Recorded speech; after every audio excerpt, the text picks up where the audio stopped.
அஸ்ஸலாமு அலைக்கும். இன்றைக்கி வந்து நம்ம ப்ளவுஸில் ஆல்ரெடி ஸ்லீவ் எப்படி வந்து நம்ம டிசைன்ஸ் போடுறதுங்கிறத பற்றி பார்த்துருந்தோம். இப்போ அதோட பேக் போர்ஷன் எப்படி நம்ம இந்த டிசைன்ஸ் வைக்கிறதுங்கிறத பற்றி நம்ம பார்க்கலாம். ஸ்லீவ் இது பார்க்காதவங்க அதை பார்த்துட்டு பேக் போர்ஷனை பாருங்கள், ஓகேங்களா? இப்போ பாருங்கள், நம்ம நார்மலாக யூனெக் ஸ்டிச் பண்ணிக்கிறோம் இல்லையா, அது மாதிரி பண்ணிவிட்டு அதில் இருந்து ஒரு கர்வ் மாதிரி கொண்டு வந்து சென்டரில் இல்லாமல் கொஞ்சம் ஒரு 2 இன்ச்சு தள்ளி அந்த இடத்துல ஒரு கர்வ் போட்டு ஒரு ஸ்ட்ரெயிட் லைன் கொடுத்துக்குறோம், ஓகேங்களா? அடுத்தது இந்த எல்லோ கலர் பீஸ் எடுக்கிறோம். இது வந்து சாரியில் உள்ள பீஸ் தான். இந்த பீஸை நம்ம வந்து எடுத்துகிட்டு ஸ்ட்ரெயிட்டாக ஃபோல்டு பண்ணி ஸ்டிச் பண்ணிக்க போகிறோம், ஓகேங்களா? இப்போ பாருங்கள், நம்ம அதை 2ஆக ஃபோல்டு பண்ணி அதை இப்போ நம்ம ஸ்டிச் பண்ணி எடுத்துக்கலாம், ஓகேங்களா? இப்போ வந்து இது சாரீஸில் இருந்து நம்ம வந்து எடுக்கிறதா, நீங்கள் சாரியில் இருந்து ஒரு 4 இன்ச்சு அளவுக்கு நம்ம கட் பண்ணி நம்ம டிசைன்ஸுக்கு எடுத்துக்கலாம், ஓகேங்களா?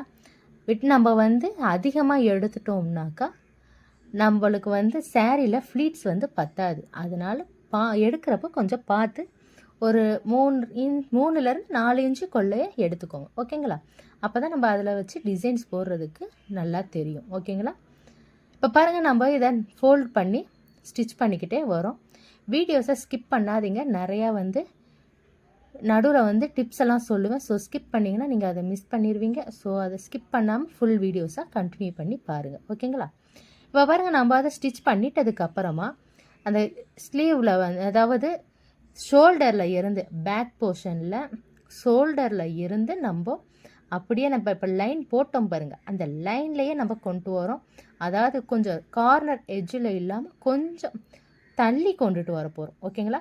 ரொம்ப எட்ஜாக கொண்டுட்டு போகாமல் கொஞ்சம் தள்ளி, ரொம்ப ஊர்லாம் இல்லை, 1 இன்ச்சஸ்லாம் இல்லை, சும்மா லைட்டாக கொஞ்சம் தள்ளிட்டு அதில் நம்ம அப்படியே ஒரு லைன் கொண்டுட்டு வரோம், ஓகேங்களா? இப்போ பாருங்கள், நம்ம அந்த கர்வ்லலாம் கரெக்டாக நீடியில் எடுக்காமல் அந்த கர்வில் வளைவில் கரெக்டாக கொண்டுட்டு வாங்க. பொறுமையாகவே ஸ்டிச் பண்ணுங்கள். நான் அதுக்காக தான் உங்களுக்கு ரொம்ப ஸ்லோவாக பொறுமையாகவே காமிச்சிருக்கேன், ஓகேங்களா? இப்போ பாருங்கள், நம்ம அந்த கர்வ் டைப்பில் நம்ம இப்போ அதாவது ஸ்டிச் பண்ணினதுமே இப்போ வந்து இது வந்து கிராஸ் பீஸ் இருந்தால் நம்மளுக்கு ஸ்ட்ரெயிட்டாக கரெக்டாக ஈவனாக வளைவு கொடுத்துருக்கும். இப்போ நம்ம வந்து ஸ்ட்ரெயிட் பீஸாக எடுத்ததுனால நம்மளுக்கு அந்த வளைவில் கொஞ்சம் பெண்டு வந்து ஒரு மாதிரி சுருக்கமாக தெரிகிற மாதிரி இருக்கும், ஓகேங்களா? அந்த இடத்துல சின்னதாக அர்க்காத் மாதிரி பண்ணிக்கோங்க. சின்னதாக நாச்சஸ்லேயே குட்டி குட்டியாக கட் பண்ணிக்கோங்க. அதாவது எங்கே வளைவு வருதோ அந்த இடத்துல மட்டும் சின்னதாக வெட்டி விட்டுக்கோங்க. அப்போ அந்த கர்வ் வந்து நம்மளுக்கு கொஞ்சம் கரெக்டாக இருக்கும். ரொம்ப அதிகமாக வெட்டிடாமல் லைட்டாக கார்னரில் மட்டும் சின்னதாக வெட்டி விட்டுக்கோங்க, ஓகேங்களா? வெட்டிட்டதுக்கப்புறமா கோல்டன் கலர் லேஸை எடுத்து நம்ம அப்படியே இப்போ வந்து நம்மளுக்கு ரைட் ஹேண்ட் சைடில் வைக்கிறோம், ஓகேங்களா? ஃபர்ஸ்ட்டு லெஃப்ட் ஹேண்ட் சைடில் அந்த எல்லோ கிளாத் வச்சுருக்கோம் இல்லையா, இப்போ ரைட் ஹேண்ட் சைடில் கோல்டன் கலரு லேஸு வைக்கிறோம். இது வந்து நம்ம கார்னரில் நல்லா கார்னராகவே வைங்க, ஓகேவா? இப்போ நம்ம லேஸ் அட்டாச் பண்ணுறப்போ கிளாத் வந்து நம்மளுக்கு சுருள ஆரம்பிக்கும், ஓகேங்களா? ஸோ அது வந்து எதனாலன்னா, நம்ம அந்த லேஸை வந்து ஸ்டிச் பண்ணுறப்போ இறுக்கம் கொடுக்கறதுனால நம்மளுக்கு அது வந்து தூக்குற மாதிரி இருக்கும். ஸோ அதை நீங்கள் அதை இழுத்து விட்டிங்கன்னா கொஞ்சம் நம்மளுக்கு கரெக்டாக வந்துடும். அடுத்து ஸ்டிச்சிங் முடிச்சிட்டதுக்கப்புறம் அயனிங் பண்ணிட்டதுக்கப்புறம் நம்மளுக்கு கரெக்டாக வந்துடும், ஓகேங்களா? அதனால தான் நீங்கள் வந்து அந்த லேஸை இழுத்து தைக்காமல் கரெக்டாக தைச்சி விட்டுட்டு இப்படி நீங்கள் இழுத்து விட்டிங்கன்னா நம்மளுக்கு கரெக்டாக அந்த ஷேப்பு நின்றுக்கும், ஓகேங்களா? அடுத்தது இப்போ 1 சைடு நம்ம அந்த லேஸ் அட்டாச் பண்ணியாச்சு. அதே மாதிரியே இப்போ நம்மளுக்கு லெஃப்ட் ஹேண்ட் சைடில் கொஞ்சம் லைட்டாக இடம் விட்டுட்டு நம்ம வந்து எல்லோ கலரை நான் அட்டாச் பண்ண சொன்னேன் பாருங்கள், அந்த மெத்தட் அந்த இடத்துல இருந்து இப்போ நம்ம தையல் போடுறோம், ஓகேங்களா? இப்போ பாருங்கள், நம்ம அந்த கார்னரில் இப்போ இந்த கோல்டு கலர் லேஸை வச்சு சின்னதாக, அதனால தான் அர்க்காத் பண்ண சொன்னது கிளாத்தில். எதனாலனா ரொம்ப அதிகம் போயிடுச்சுன்னா நம்ம அந்த லேஸை தைச்சிட்டதுக்கப்புறமா அந்த கட் பண்ணது வெளியே தெரியும். அதுக்காகத்தான் உங்களை சின்னதாக கட் பண்ண சொன்னது, ஓகேங்களா? இப்போ பாருங்கள், நம்ம அந்த வளைவுங்கள்லாம் கரெக்டாக எஜ்ஜில் கார்னர்லேயே தையல் போட்டுக்கிட்டே வாங்க, ஓகேவா? சென்டரில் போடாமல் கார்னர்லேயே தையல் போட்டுட்டு அதை வந்து அப்படியே இந்த சைடில் லென்த்தில் இழுத்துட்டு ஆப்போசிட் சைடில் ஸ்டிச் பண்ணிடுங்க, ஓகேங்களா? இப்போ வந்து இது லேஸில் வந்து 2 சைடு கார்னரில் மட்டும் தையல் படுற மாதிரி வச்சுக்கோங்க, ஓகேங்களா? இப்போ பாருங்கள், நம்ம இதை தையல் முடிச்சாச்சு.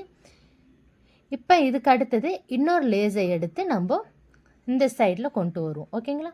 நம்மளுக்கு வந்து இது லேஸ் வச்சதுனால கொஞ்சம் தூக்கின மாதிரி தான் தெரியும். நம்ம கரெக்டாக அதை இழுத்து விட்டு அட்ஜஸ்ட் பண்ணிக்கோங்க. ஸ்டிச்சிங் வந்து நம்மளுக்கு அது இறுக்கி பிடிச்சிருக்கும் கிளாத்தோட. ஓகேங்களா? அடுத்தது நம்ம அயனிங் பண்ணுறப்போ நம்மளுக்கு அது ஸ்ட்ரெயிட்டாக வந்துடும். ஓகேங்களா? இப்போ பாருங்கள், அதே மாதிரி இந்த சைட்லேயும் நம்ம ஒரு லைட்டாக அந்த கார்னர்லேயே தையல் போட்டுக்கிட்டே வரும். இப்போ சென்டரில் நம்மளுக்கு அந்த எல்லோ கலர் கிளாத் நம்ம மடித்து தைச்சிருந்தோம் பாருங்கள், அது வந்து நம்மளுக்கு சென்டரில் போயிடுது. 2 கார்னர்லேயுமே நம்ம லேஸு அட்டாச் பண்ணுறோம். ஓகேங்களா? இதே மாதிரியே இப்போ பாருங்கள், நம்ம அப்படியே சைடில் ஃபுல்லாக நம்ம அந்த கேர்வ்லலாம் கரெக்டாக கொண்டு வந்து தையல் போடுங்க. ஷார்ப்பாக கொண்டு வந்துட வேண்டாம். அப்படியே வளைவாகவே நீடில் வந்து வளைவாகவே கொண்டுட்டு வாங்க, ஷார்ப்பாக கொண்டு வராமல். ஓகேங்களா? அதே மாதிரி ஆப்போசிட்டில் அடுத்த சைட்லேயும் நம்ம இப்போ ஸ்டிச் பண்ணிக்க போகிறோம். கரெக்டாக பொறுமையாகவே தையுங்க. ஒரு ஸ்பீடு வேண்டாம். ஸ்டார்டிங்கில் பேசிக்கில் நீங்கள் பிகினர்ஸாக கற்றுக்குறவங்களுக்கு கொஞ்சம் பொறுமையாகவே நீங்கள் ஸ்டிச் பண்ணி ப்ராக்டிஸ் பண்ணுங்கள். ஓகேங்களா? இப்போ பாருங்கள், நம்மளுக்கு இப்போ இதை முடிச்சாச்சு. நம்ம ஃபுல்லாக இதை நம்ம நல்லா இழுத்து விட்டோம்னா கரெக்டாக வந்துடும். ஓகேங்களா? அடுத்தது அயன் பண்ணுறப்போ பேக் சைடில் வச்ச மாதிரி பிடிச்சி நல்லா நம்ம ப்ரெஸ் பண்ணுறப்போ நம்மளுக்கு வந்து இழுத்து கரெக்டாக கொடுக்கும். ஓகேங்களா? இப்போ பாருங்கள், ஒன் சைடு சிங்கிள், இந்த சைடு வந்து டபுளாக இருக்குது. ஸோ இப்படி இருந்துச்சுனாலும் நம்மளுக்கு ஓகே அப்படின்னாலும் பரவாயில்ல. ஆனால் நான் வந்து இப்போ எக்ஸ்ட்ரா இன்னும் ஒரு லேஸ் வந்து ஒன்று அட்டாச் பண்ணலான் இருக்குது. ஸோ 1 inches கேப்பில் கொஞ்சம், அதாவது ரொம்ப இல்லாமல், இப்போ வந்து இதுலேருந்து ஆர்ம் ஹோல் சைடில் நம்ம ஒரு வளைவு கொடுத்து பார்ப்போம். ஓகேங்களா? இப்போ பாருங்கள், ஒரு 1/2 inch கேப்பில் நம்ம வந்து அதில் அட்டாச் பண்ணுறோம். கரெக்டாக அதில் கொண்டு வந்து அந்த வளைவில் வந்து ஆர்ம் ஹோலில் வளைவில் விட்டுடுறோம். ஓகேங்களா? ஒன் சைடு வந்து இந்த லெஃப்டில் இருந்து நம்மளுக்கு ரைட்டில் ஒரு வளைவு வருது. இப்போ அப்படியே நம்மளுக்கு ரைட்டில் இருந்தே அந்த ஆர்ம் ஹோலுக்கு போகுது. ஓகேங்களா?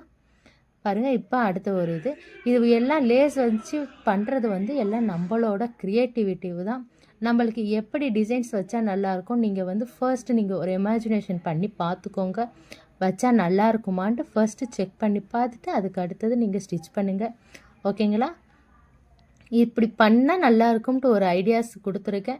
இந்த மெத்தடில் நீங்கள் உங்களுக்கு விருப்பமானதை எப்படி தைச்சா நல்லாயிருக்கும்னு சொல்லி தைச்சிட்டு வேணால் எனக்கு இன்ஸ்டாவில் நீங்கள் போஸ்ட் போடுங்க. ஓகேங்களா? எனக்கு அமுச்சு விடுங்க. இன்ஸ்டா ஐடியில் அமுச்சு விடுங்க ப்ரைவேட்டாகவே. ஓகேங்களா? இதே மாஷா கிரியேஷன் தான் இன்ஸ்டாவோட ஐடியும். அதில் நீங்கள் எனக்கு இதை நீங்கள் சென்ட் பண்ணி விடலாம். ஓகேங்களா? இப்போ பாருங்கள், நம்ம ஷோல்டரில் இருந்து ஆர்ம் ஹோலுக்கும் நம்ம கொண்டுட்டு வந்துட்டோம். இப்போ கொண்டு வந்ததுக்கப்புறமா இப்போ இதோட மெத்தட் பாருங்கள், நம்ம ஃபுல்லாக கரெக்டாக இருக்கான்னு நம்ம அதை ப்ரெஸ் பண்ணி இழுத்து விடுறப்போ அந்த தையலுங்கெல்லாம் கொஞ்சம் கரெக்டாக நம்மளுக்கு தெரியும். அடுத்தது அயன் பண்ணுறப்போ இன்னும் நம்மளுக்கு நீட்டாக வரும். ஓகேங்களா?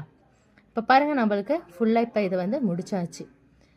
அடுத்தது கீழே வந்து எவ்வளோ மெஷர் பண்ணியிருந்தோமோ அந்த மெஷருக்கு ஏற்ற மாதிரி அதிலே நம்ம ஃபோல்டு பண்ணி மடித்து தைக்காமல் அதுக்கு ஒரு கிளாத்து நீங்கள் தனியாக ஒரு லைனிங் கிளாத்து எடுத்துக்கோங்க.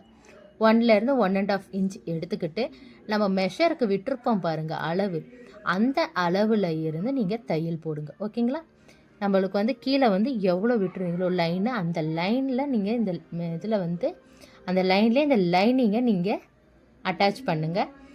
இப்போ இதில் நம்ம தைச்சிட்டதுக்கு அப்புறமா அந்த கிளாத் வருது இல்லையா, கோல்டு கிளாத், அதை நான் வந்து இப்போ கட் பண்ணிக்கிறேன். பட்டு இதை நம்ம கட் பண்ணிக்கிறோம். இப்போ கட் பண்ணிட்டதுக்கு அப்புறமா இப்போ இந்த லைனிங்கை வந்து நம்ம மேலே அதுக்கு மேலே ஒரு படிமான தையல் போட்டுக்கிறோம். போட்டுட்டதுக்கு அப்புறமா இப்போ இந்த கிளாத்து ப்ளவுஸோட பேக் சைடுக்கு வந்து நம்மளுக்கு இழுக்காது. ஓகேங்களா?